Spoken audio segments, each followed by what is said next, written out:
What's going on, everyone? It's Ben from YGO from Zero, back with another retro Yu-Gi-Oh video, and in this video I'm going to be discussing how to properly use Painful Choice in a variety of old DM era formats. Now, this was originally going to be a short that I did, but honestly, Painful Choice is such a complex card and there are so many things that go into using it that I realized that I couldn't fit it into under a minute. So I decided to make this video in general. Now, of course, the use of Painful Choice does change over the course of Yu-Gi-Oh's history, so I'm going to be limiting the scope of this video just to Android format and before. As you know, there is going to be an Android tournament starting this weekend. Link to my Discord server where it's being held is in the description down below, so hop on by if you want to join.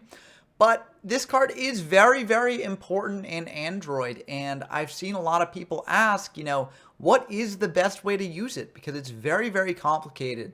So I figured that I'd use this video to sort of go into the ways that I think that this card should generally be used in this format, and hopefully this will be able to help you sort of know how to use it in your own decks. Now, this is like a new sort of video for me, so if you do like this sort of content, just going over the use of a specific card like this, please let me know and I'm happy to make more videos like this.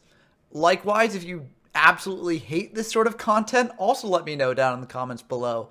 I really appreciate your feedback and it really determines what I do on this channel. But with that out of the way, let's talk about Painful Choice. So Painful Choice is a normal spell that lets you select 5 cards from your deck, show them to your opponent, and then they select 1 to add to your hand, and the other 4 get sent to the graveyard. Now, this is an incredibly powerful card, partially because it does so many things at once. It replaces itself by adding a card to your hand, it deck thins by getting 5 cards out of your deck, and it sends 4 cards to the graveyard. Now, of course, you don't necessarily get to choose what those 4 cards are, because your opponent will be adding 1 to your hand, and this can make it somewhat complicated, and it can really make it a painful choice selecting which 5 you send, as your opponent is probably going to give you the weakest card of the bunch. So you've got to find a good balance between sending strong cards and weak cards in a way that benefits you the most. And this can be very hard to do based on your current deck state at the time. There's no real 100% guarantee do this with Painful Choice and you'll profit, because game states vary. And this card, there are many different outcomes for it depending on the game state. So, there's no one-size-fits-all solution for this, but oftentimes the use of this card can be broken up into multiple categories. If you're playing this card late in the game, then oftentimes you are just using it to get a card to your hand that can allow you to win the game in a particular situation. And oftentimes there will be a set of 5 cards in your deck, any of which do allow you to do that, or at least allow you to get into a position where your opponent can't possibly win on the next turn. I think that this is easily the most situational use of Painful Choice, and also the one that I can sort of talk about the least, because it is so situational, I can't really give a one-size-fits-all sort of guidance for that, because it really depends on what's left in your deck and the game state at the time. So I will say, just in general, if you draw it late in the game, a good thing to do is think about what's left in your deck and what you can actually use to win the game. And if you can think of a set of cards that can allow you to win the game, then use Painful Choice to add 1 to your hand. If you can't, another potential use of this is just to send 5 cards that are basically useless to you if you draw them at this point in the game. And doing that can allow you to deck thin enough to hopefully draw into the cards that let you win pretty soon. Although oftentimes in the late game, it might be beneficial to not play this card at all, especially if you're in a game where it looks like it might go to deck out. As, if you're running low on cards, this puts you 5 cards lower than your opponent. So there are a lot of different factors to playing this in the late game, but I think those are the important ones to think about. However, the most useful advice for Painful Choice, and the most general advice I can give, comes from its use in the early game. As at this point in the game, you'll likely have a lot of cards left in your deck, and so you likely will have the sets of 5 cards that I'll be mentioning in your deck to send off Painful. Before diving into the specific cards that I think you should send off Painful, I do want to say I do think in general, if it's early enough in the game, you probably should just fire Painful as soon as possible. I get the temptation to sort of wait until you can sort of checkmate your opponent with this, but unless you do see a clear line to that when you draw it, I think it is better just to deck thin and get cards in the graveyard. Android format has some very powerful cards that can really abuse the graveyard. Things like Skull Lair and Bazoo the Soul Eater benefit a lot by having a bunch of fodder in your graveyard to banish for their effects.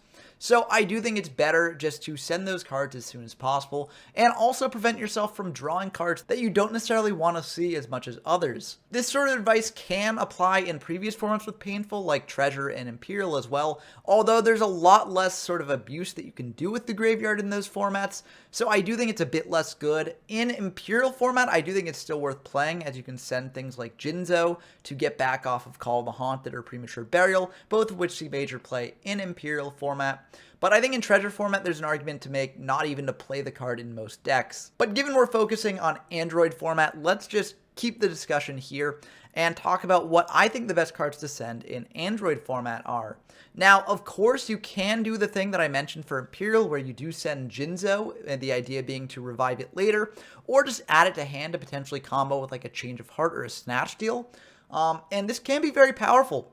Of course, again, this is situational. If you have the Change of Heart or Snatch Steal or the Reborn or something like that in hand, then sending the Jinzo is a lot better because you have immediate plays to make with it. But if you don't, you might not want to do that, saving Jinzo as a card in deck that's potentially searchable off of Witch when you need it, or just a card to draw and surprise your opponent with later. For that reason, in general, my go-to cards to send are generally the 3 Hand Rips and some Jars of Greed. Now, you might be wondering why I'm doing this, as the Hand Rips are extremely powerful cards, so you might think that we want to keep them in deck to draw later in the game. Well, while they are very powerful, they can be very dead late in the game. Oftentimes, games in Android get down to very low resources, and in low resource games, the Hand Rips can be pretty crazy, but they can also be incredibly underwhelming. For instance, you obviously don't want to use a duo if your opponent has just one card in hand. It's not the best way to get full value out of this card.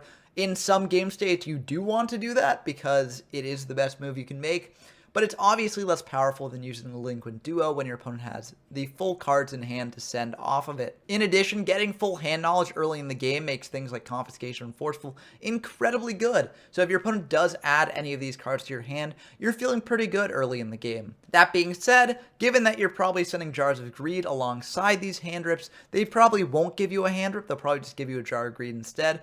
But I do think Jar of Greed is a very good card to add to hand anyways. It draws you one card deeper into your deck, and since you just deck thin by 5 cards, you're more likely to draw into some powerful cards than you would be before. You could also potentially send other power spells or power cards along with these Hand Rips to sort of force your opponent to give you a power card no matter what, but I do find this to be a little bit iffy, as I do think that you just want your power cards in deck for later to be big bombs that you drop on your opponent late in the game. Of course, again, this is situational, right? Like, you don't necessarily want to send Jars of Greed with the Hand Rips. You could send things like a monster instead if you're running low on monsters. You could send a variety of cards. Like, basically, look at the situation in a given moment and decide what the best cards to send with these will be. But I do think that in general, a pretty safe send is the 3 Hand Rips and 2 Jars of Greed. And of course, if you have like a Hand Rip in hand, you can always send 2 Hand Rips and 3 Jars of Greed. Now, other people do have other philosophies for what to send early in the game.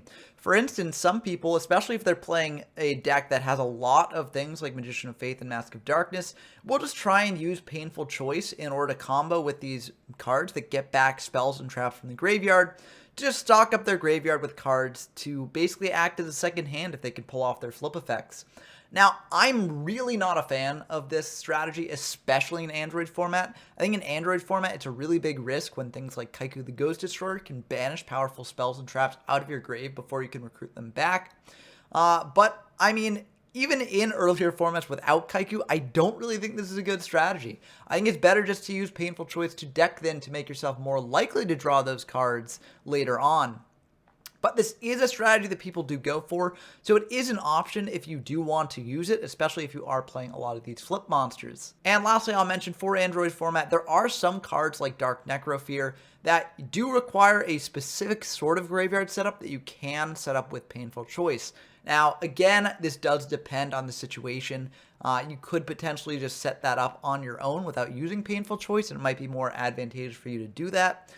but it is a potential option to do with this card, so it is a good thing to know about. In later formats, there will be things like the Chaos Monsters that can do this a lot better, and which will make Painful Choice a lot more of an interesting decision for whether you go for that sort of thing or not.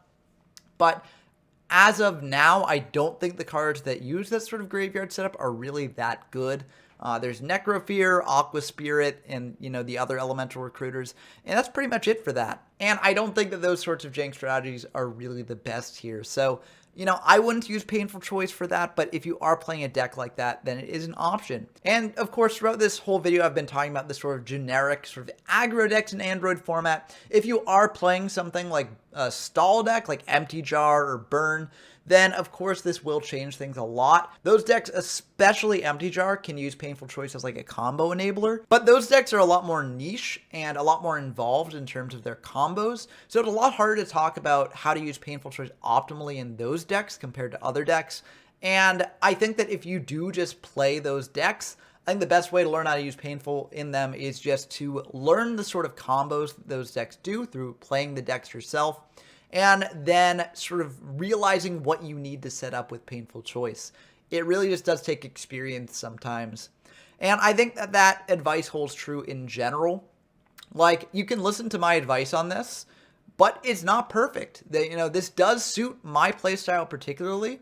And other people can have different philosophies for how to use this card. And the best way to know how to use Painful Choice in the way that fits you best is to play games in this format. Play games with Painful Choice and see what works for you and what doesn't. Analyzing your own games is the best way to learn how to use any card in a given format, and it's one of the best things that you can do to improve in the game. I know that it's improved my gameplay a lot. Just looking through replays in all these formats for making these videos has helped me improve a lot as a duelist over the past year that I've had this channel. And I'm not unique in this. Anyone can do this, and it really will help their game quite a bit.